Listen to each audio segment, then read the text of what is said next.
these two works are among the most popular operas ever composed.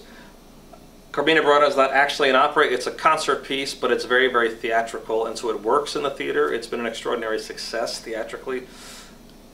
But it's funny. Both of these works are from composers that are known only for their one contribution to the canon. Leoncavallo's Pagliacci, Orff's Carmina Burana. Both are intensely loved by the general public for many, many years. Both are very short, both are very compact, both are very powerful pieces with very, very lyric music. And I think it's the combination of all the above that has made them perennial hits. The key strength of this piece of the opera, I Pagliacci, the clowns, Italian, the clowns, and a very, very original idea by Leoncavallo, who wrote both the music and the libretto, is that it's an opera that continually wavers between what's real and what's not real.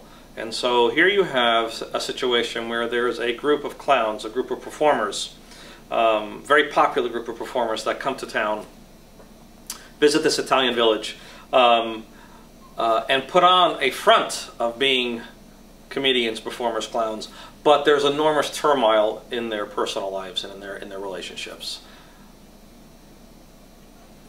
The brilliant stroke by Leoncavallo is that the play within the play that we experience in Act 2 of Pagliacci, directly reflects the problems in their real life, specifically the dissolved marriage of Canio and Nedda, the two lead clowns, whose marriage is now practically over. She's fallen in love with a much younger man. He's having a drinking problem. He has issues with his anger and his violence, and so she's decided to leave him. All of that gets played out in the play within the play, to the point where the onstage audience and the real-life public audience has no idea what's actually real and what's make-believe. And it culminates in this incredibly dramatic moment where he stabs her to death during the performance.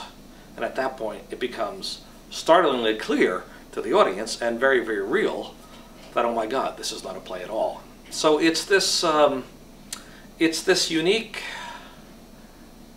blend of fantasy and reality that is the key, I think, to the genius of this piece. It's that plus how beautiful and lyric the music is. But it's really a very, it continues to be a very startling piece of theater. And it's really the overview for the entire season. We're opening the season, our 10-11 season, with this concept of what's real and what's make-believe. And that theme runs through all 6 of the operas we're doing this season. But this moment in Act 2 is one of the great thrilling moments in all opera.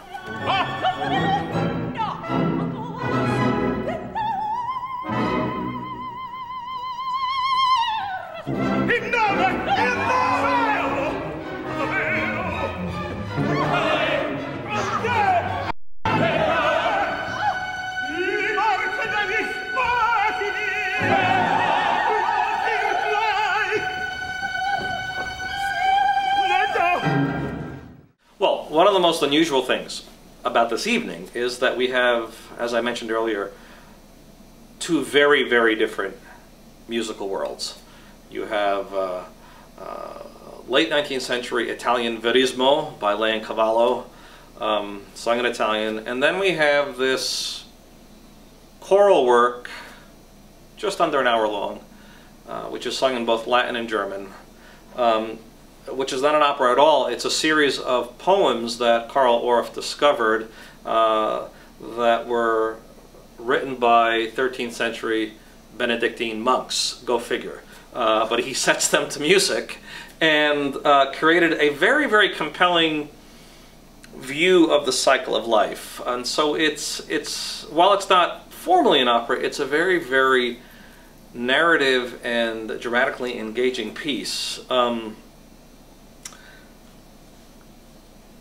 And part of the strength of the evening, I think, is that the audience experiences Pagliacci first, intermission, comes back to an entirely different sound world to an entirely different emotional landscape with the style of music.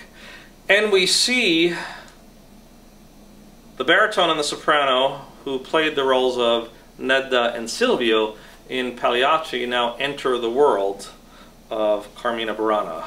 How they enter the world of Carmina Burana is one of the great theatrical coups of this particular production.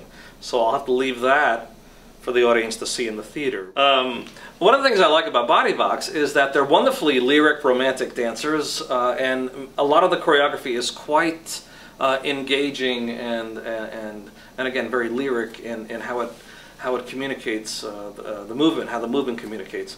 But they also have a wonderful sense of humor. So there's a lovely combination of moments of great tenderness and intimacy in the choreography, but there's also wonderfully robust, high-level, high-energy humor in the work of Jamie and Ashley, the two choreographers and artistic directors of the company.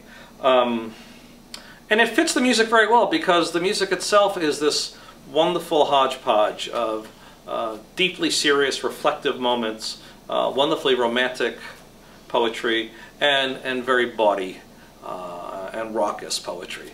And their choreography is very chameleon-like. It just goes from color to color, from scene to scene, from throughout the entire evening in a very seamless way. And particularly the tavern scene has always been a very big hit with the audiences, because it's probably Body Vox at its most outrageous.